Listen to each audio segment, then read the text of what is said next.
ओम श्री गुरवे नमः। ओम शांति शांति शांति।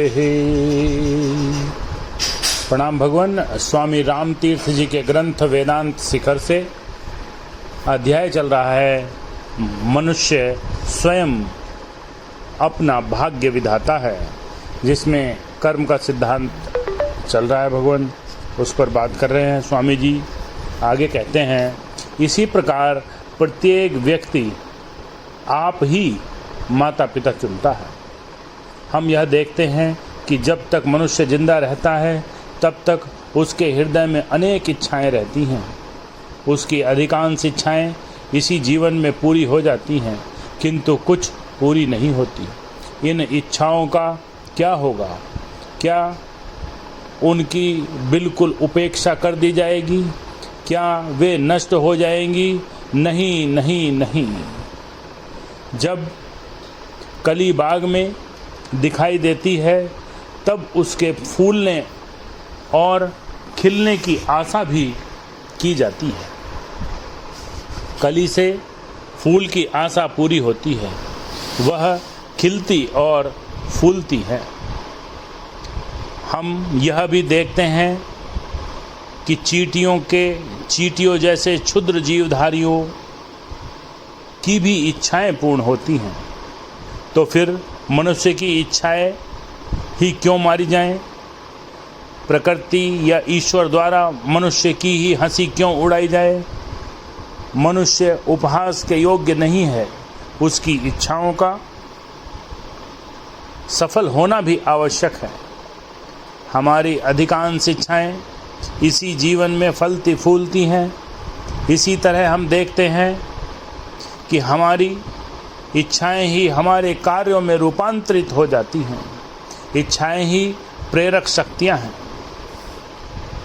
किंतु जो अनेक इच्छाएं पूर्ण नहीं होती उनकी क्या गति होती है? वेदांत कहता है, ऐ मनुष्य, तू ईश्वर द्वारा हंसे जाने के लिए नहीं बनाया गया है।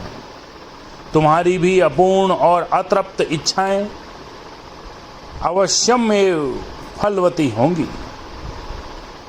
यदि इस लोक में नहीं तो दूसरे लोक में। यहाँ एक प्रश्न और उपस्थित होता है, यदि इससे पूर्व हमारा कोई जीवन था और यदि मनुष्य के बाद भी फिर जन्म लेना पड़ता है, तो फिर हमें पिछले जन्मों की याद क्यों नहीं रहती? वेदांत पूछता है, स्मृति या स्मरण शक्ति क्या है? उदाहरण के लिए राम यहाँ तुमसे एक विदेशी भाषा में बोल रहा है। राम ने भारतवर्ष में कभी अंग्रेजी भाषा में व्याख्यान नहीं दिया। तुम लोगों से अंग्रेजी में बोलते समय मातृभाषा का एक भी शब्द राम के चित्त में नहीं आता, किंतु क्या उसकी भारतीय मातृभाषा कहीं खो गई है? नहीं, वह राम के पास ज्यों की त्यों है। यदि राम चाहे तो उसे तुरंत ही संस्कृत, हिंदी, उर्दू, फारसी आदि भाषाओं, भारतीय भाषाएं याद पड़ सकती हैं। अच्छा, तो स्मृति क्या है? तुम्हारा मन एक झील जैसा है। इस समय राम के मानसरोवर में भी भारतीय भाषाएं, संस्कृत, हिंदी, उर्दू, फारसी आदि इस झील में की तय में बैठी हैं। मन की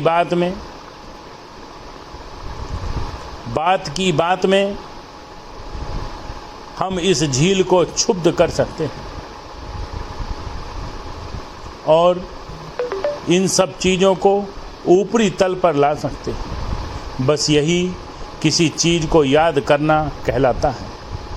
तुम बहुतेरी बातें जानते हो, परंतु हर समय तुम्हें सबका चेत नहीं रहता। इसी क्षण तुम अपने मन की झील को हिला डुलाकर उससे सचेत हो सकते हो। उन्हें ऊपरी तल पर लाने से वे तुम्हारे चित्त या मस्तिष्क में आ जाती हैं। इसी तरह वेदांत कहता है, तुम्हारे सारे जन्म और पूर्व जीवन तुम्हारी चेतना की आंतरिक झील में, तुम्हारे ज्ञान की आंतरिक झील में विद्यमान रहते हैं। वे यहाँ रहते हैं, वे वहाँ रहते हैं। इस समय वे निम्नतम सतह पर अवस्थित हैं, वे ऊपरी तल पर नहीं हैं। यदि तुम अपने पिछले जन्मों की याद करना चाहते हो तो यह कोई कठिन बात नहीं है।